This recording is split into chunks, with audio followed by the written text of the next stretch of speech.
Hello, welcome to Theology on Tap. My name is Andy, and today I want to talk about the importance of having faith because it changes so much. I think if we were to share the gospel of Jesus Christ to everyone, and people were to understand that we have been declared righteous, we no longer live by the old ways of rituals and set of rules, we are led by the Spirit of Jesus Christ, it could change everything in the way we live our lives to a point where all things in heaven and earth will come together in Jesus Christ. And that is a tremendous hope that we could find in faith. In my last video, I talked about the benefits, which is finding peace, grace, and hope of the glory of God. It changes the way we look at the world. It changes us in the way we view the world and changes the way we act. It takes away the guilt. It takes away the shame that we experience that the world cannot fix, because no policy is going to change human beings. No amount of activism is going to change anything. In fact, if we were to look back the past 8, 10, 12 years, the way the world tried to fix things in the world, the problems of the world, through the policies and activists and shaming through social media and stuff, doesn't work. Things are just getting worse by the minute, isn't it? That's why we need faith. That's why we need faith. Like I said, last video I talked about the benefits. One of the difference that faith brings is so different than the world brings. That the world wants life to be easy. And we try our best to make it easy. Take life easy. But once again, the more we try to make life easy, it's becoming more and more difficult. Faith, however, changes things. As scripture says, rejoice when you go through tribulations. Rejoice through them. Another word that I looked up in a Greek dictionary, that the word rejoice, right, it also means to brag, right, for your tribulations that we go through in life. That it's not something that we look with shame, but since we overcome the tribulations in life, that is something that we could share. Like when you go to church and listen to the testimony of people who found faith in Jesus, no one ever says it was so easy. Life was so easy, and that everything was given to me. It was so easy that I found Jesus Christ. No, every kind of testimonies you find, you share the horrific things that could happen in life. And through those experiences, people have found peace in Jesus Christ. And tribulation is not something that we could just get rid of. We do our best, but we just can't. What the scripture says is, rejoice when you go through tribulations. Why? Because once you learn to rejoice through them, not complaining about them, just, like a soldier, just march on, go through the tribulations, right? It teaches us patience. And when we learn patience, it teaches us to have experience or character in life, which brings to hope in life.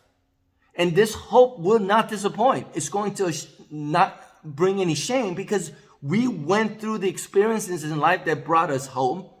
That doesn't shame us at all, but in a way, it brings love and glory. That's what we need. When I look at YouTube and everything, all the horrible things that's going on in the world, everybody complains about how everything is bad. And once again, anytime we try to fix things, it doesn't work. It just seems to get worse by the minute. The way to fix it, through the faith, is to learn to live through the tribulations of life. And if I could just give an example, one of them could be that I know that we owe a lot of money. Let's say we owe a lot of money because of school, student loan debt thing. And of course, when you owe a lot of money, life isn't fun. That's why you call it tribulation. Right? I've been through it many times in my life. And it's horrific. So you want somebody else, like the government, to come in and help you through along. But that takes away the experience. And because how can you pay back the money you borrowed to go to school except to work and get paid so you could pay back the money with a lot of interest? So sometimes you have to work a lot, 40 hours, 50 hours. There were times when I worked 70, 80 hours a week just to survive. And we could complain about that, but instead, if you live in the Spirit, you could rejoice through that, brag about it. This is what I was able to do. I remember when I was in college, I never, this is the promise that I made to myself, because I don't like education too much. I don't like school. And summer school is the worst. And I told myself when I was in 8th grade, never gonna go to summer school. Yeah, because I had to go to summer school one time in 7th or 8th grade. And I said, I'm never gonna go through that again. No more summer school. So when I went to college, in order to graduate in 4 years, I had to go to summer school at least once, taking 3 classes. Right? It's a semester, so normally you take 5 classes. So if you take 5 classes every semester for 4 years, you could graduate. Except you have 3 more classes to take. So you gotta make it up during the summer. I said, no, I'm not going to summer school. So one semester I had 8 classes. Now mind you, I also had a job as well. So I had 8 classes plus a job. Guess what? That semester I did my best. In fact, I think I averaged 3.2 or 3.4 GPA at the time. That was the best semester I ever had. The more pressure I had, the better I performed. Which is really weird. Because I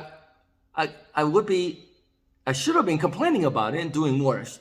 But these tribulations that I put myself into is something that I could kind of brag about. Not to say I'm great or anything. I could brag the fact that the harder I worked because I had to, the better result I got. This is a good experience to have. And the change in our mindset could help us. Imagine a world where we lived up to our responsibilities, where we said, I know life is difficult, but I'm going to work hard at it to overcome it. And then people could see that and to brag about it. That experience is so important because it builds character. The more experience that we have, the better it is, so that we could have hope. The kind of hope that does not disappoint. The kind of hope that does not bring shame. And we could do that. And what the scripture says is we could have that hope. We could have that strength. Because God, through Jesus Christ, is a God of comfort. And the word comfort doesn't mean he massages us when we're in pain. No, it's the opposite, actually. The word literally means God strengthens us when things get tough. We have that spirit that enables us to go the extra mile. And we know that because, as scripture says, because God has poured his love into our hearts. So once again, I think love is the thing that is going to inspire us to rejoice when we go through the sufferings in life. Can you imagine the amount of difference that this kind of mindset could make? Because look at the world and see what people are complaining about in society. When we blame other people, in fact, we're blaming people that lived 200, 300 years ago. That somehow has affected us. Why can't we brag about the struggles we went through in the past? Because that struggle, that experience, has brought us an enormous amount of hope because it built character. And this hope is not going to disappoint because the love of God enables us to walk in that path. Isn't that wonderful? This is why we need faith. This is why we need Jesus. This is why I implore you to find Jesus Christ in your life. Because benefit is tremendous. Great amount of it. It could really change the world. We could really, literally, set the future to a point where heaven and earth would come together. All right. And it's all because of we found faith. All because God has declared us righteous through the faith of Jesus Christ. All because we have found peace. We're under the protection of God. And we could share in the hope of sharing in God's glory. So rejoice when we go through tribulations, because it builds experience. It builds patience, which could bring hope, the kind of hope that will not disappoint. It's a wonderful thing. This is why I believe in Jesus Christ. It's not just about going to heaven and not going to hell, right? That's because we don't know what this is going to be like, right? We don't even know 100% sure about that. But what is definitely certain is that the Spirit helps us today. So rejoice in Him today, especially if you're going through a rough time, especially when you're going through tribulation, especially if you're going through financial struggles, which a lot of people are these days, right? Let's find a new faith that enables us to rejoice through the tribulations. Okay, God bless you. I hope this message helps. Please subscribe to my channel, like this video, and share it with people who need this hope today, which can be accomplished through Jesus Christ, the faith of Jesus Christ. God bless you, and I'll see you next time.